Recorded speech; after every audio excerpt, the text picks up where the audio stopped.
suffering. Just like you are.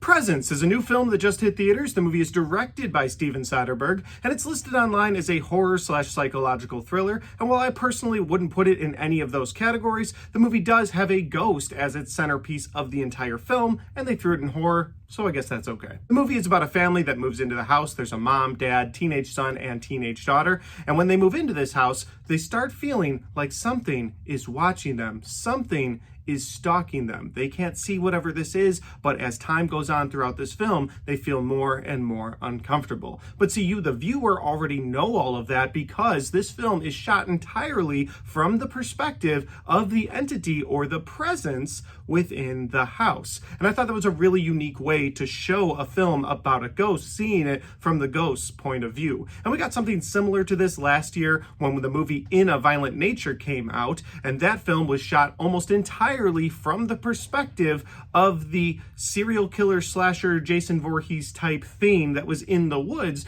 going after campers. Now, this movie in no way is like In a Violent Nature. That movie was a slasher camp horror film, and this film is very much so a drama about what's going on with the humans inside the house. But I do feel like there are similarities between the two films because, again, In a Violent Nature, you followed around sort of looking over the shoulder of the serial killer in the woods. And where that movie faltered for me was how slow paced the film was, because as he walked through the woods, maybe he was going towards a destination where he would get a camper or two. Yes, those scenes might have been fun, but just following through the woods was so painstaking the entire time. But this movie does it differently, and we're going to get into that in a little bit. That's the best synopsis that I can give you for Presence. If that sounds like an interesting concept for a film, well, it is playing in theaters now, and I highly recommend you take the time to check this out in theaters. Now, before getting into my positives and negatives, I do want to ask that if this is the first time you found my channel, I would love for you to hit that subscribe button. Maybe check out all the different content that's on my channel. I've got movie reviews just like this,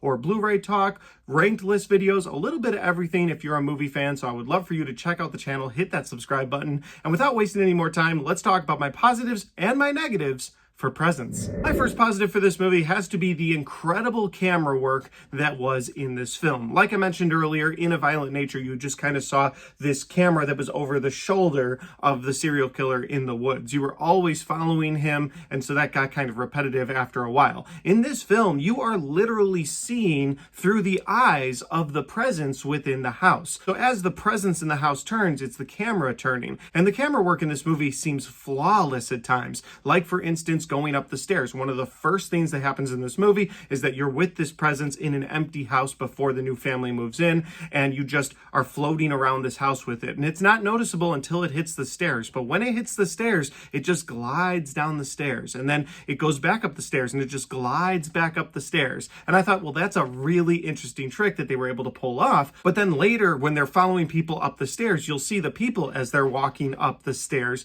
but the entity will still float behind them. And again, I know it's just a camera on a wire more than likely, but that was such a well done shot. I loved the movement of the camera within this film. It gave the entity, the presence, it gave the camera its own life in this movie, which is something I can't say about very many films. Again, most of the time you're just watching a movie straight on. There's a lot of jump cuts. In this film, you get so many one-shot scenes where they just follow this camera around and it'll drift from scene to scene without cutting. Yes, there's cutting in this film. There's a lot of times when it'll just blank out, but that is explained towards the end as to why it's doing that. Like, you'll be watching the scene and then it'll just cut to black. And then when it blinks back open, some sort of time has passed. Maybe it'll be a day, a couple hours, a week, you get the idea. But for the most part in this film, when you're watching through the presence, you're gliding around this house without the camera cutting. And again, I thought the camera work in this film was so perfect and so well done. My next positive for this movie is that there's a great twist towards the end of the film. So you don't know what this entity is. They bring over a psychic at one point to sort of try and figure this thing out, and the psychic can't even really pinpoint it,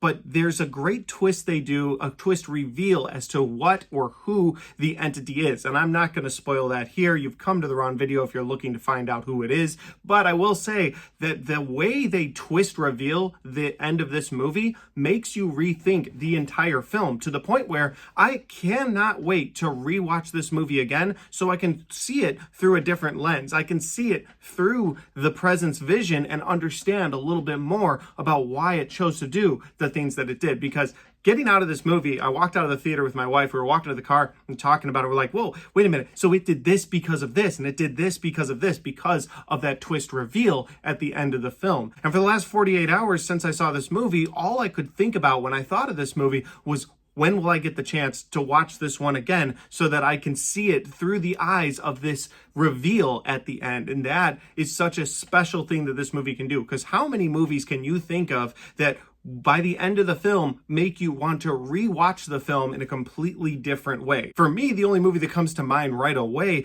was the twist reveal ending of The Sixth Sense, when you find out that Bruce Willis was dead the entire time. I guess spoilers for The Sixth Sense, but who hasn't seen that movie? The point I'm making here, though, is that makes you want to rewatch the film in a different way, try to catch different things. And this movie pulls off something so great in the twist ending reveal that it makes you want to rewatch the film in a different way. And my final positive of this film is that they were able to take very dark source material. This movie heavily leans on death, it leans on overdoses, and it even talks about suicide at times. And that can be very dark source material. And they never trample all over it. They never act like that's not a big deal. They do take it very serious within the film, but they find a way to take all of those very serious and dark moments and turn them into a narrative. They find a way to take all those tones and not just talk about them, not just explore them, but actually make them compelling and make them a big centerpiece of this entire film. And so to tie this positive up, I thought the way they were able to use some very dark tones in this movie, but turn them into the narrative of the entire film, make them so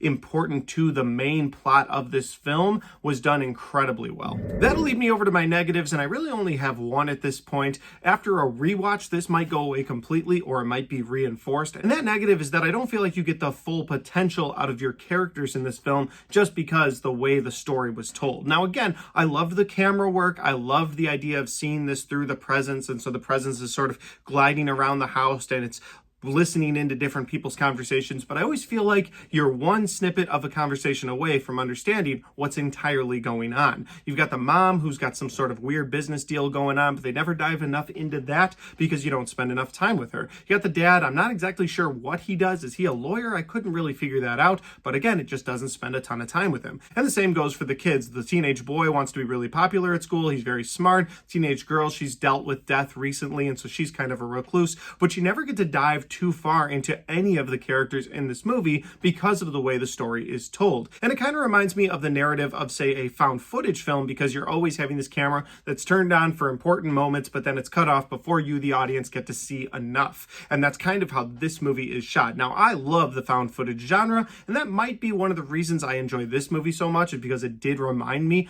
of sort of a found footage film. But I do think that the biggest issue I have with this film, and again, maybe on a rewatch this will go away, but the biggest issue right now is that you don't get to live with the characters enough. You're in this house with them the entire time. The entity, the presence, doesn't leave the house for the entire runtime of the movie, and so during this film, you are also locked into this house, but you're always just getting snippets of the lives of people because of what this entity has going on. So I feel like my negative could be summed up with, I wish we had better character development of the people in the house. You spend the entire movie with them. I wish we had just a little more development. But that's not to say that this movie is bad or you shouldn't check this movie out because of that. I had a great time with this film, and overall, I would say that this is a fantastic ghost story. It's a movie that I absolutely can't wait to watch a second time.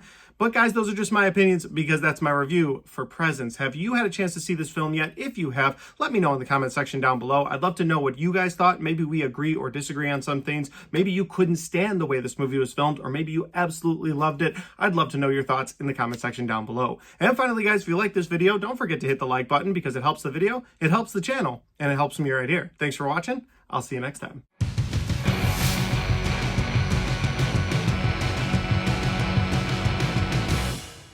All right, guys, we got to the end of my Presence movie review, and I hope you guys enjoyed watching this video. I had a great time watching this movie, had an even better time making this review. It's just fun getting my thoughts out there. You guys know there's a ton of movies coming out in 2025. I plan on watching and reviewing so many of those. But in the meantime, if you want to check out other content on my channel, well, I've got all of my horror movie reviews right there, and I've got all of my 2025 movie reviews right there.